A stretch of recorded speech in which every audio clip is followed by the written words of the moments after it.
ஹாய்ங்க, எல்லோரும் எப்படி இருக்கீங்க? இன்றைக்கி நம்ம வீட்டில் ரொம்ப சத்தான முருங்கைக்கீரை பொடி எப்படி செய்யலாம் பார்க்கலாங்க. இந்த அளவுக்கு முருங்கைக்கீரை காஞ்சிருந்தால் போதும். 2 ஸ்பூன் கடலப்பருப்பு, 1 ஸ்பூன் உளுந்து, 1 ஸ்பூன் துவரம் பருப்புங்க. இந்த சின்ன ஸ்பூனுக்கு 1 ஸ்பூன் ஜீரகம், 1 ஸ்பூன் மிளகு, 1/4 டீஸ்பூன் எள், காரத்துக்கு ஏற்ற மாதிரி வரமிளகா சேர்த்துக்கோங்க. நான் 6 மிளகா சேர்த்துருக்கேங்க.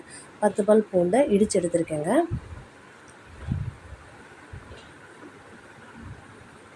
இதுக்கு தேவையான அளவு உப்பு,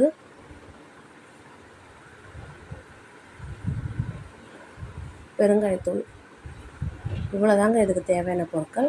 நம்ம முருங்கை இலையை வறுத்து எடுத்துக்கலாம். ஃபஸ்ட்டு முருங்கை இலை போட்டுக்கோங்க, லோ ஃப்ளேமில் வச்சுக்கோங்க. இந்த அளவுக்கு வறுத்தா போதும், இதை எடுத்து வச்சுக்கலாம். இப்போ கடலப்பருப்பு போட்டு வறுத்துக்கலாம்,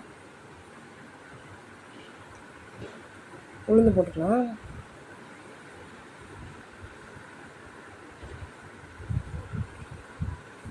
துவரம்பருப்பு போட்டு வறுத்துக்கலாம்,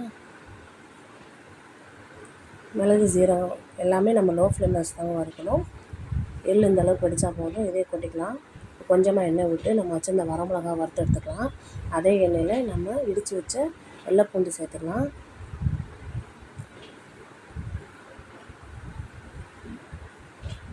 இது கொஞ்சம் நேரம் ஆறுனதுக்கப்புறம் மிக்ஸி சாரில் சேர்த்துக்கலாம். தேவையான அளவு உப்பு, கொஞ்சமாக பெருங்காயத்தூள் போட்டு அரைச்சி எடுத்துக்கலாங்க.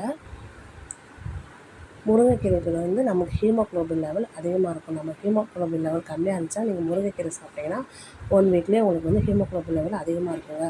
அதனால் வந்து குழந்தைங்க வந்து நம்ம கீரை மாதிரி செஞ்சு கொடுத்தா சாப்பிட மாட்டாங்க.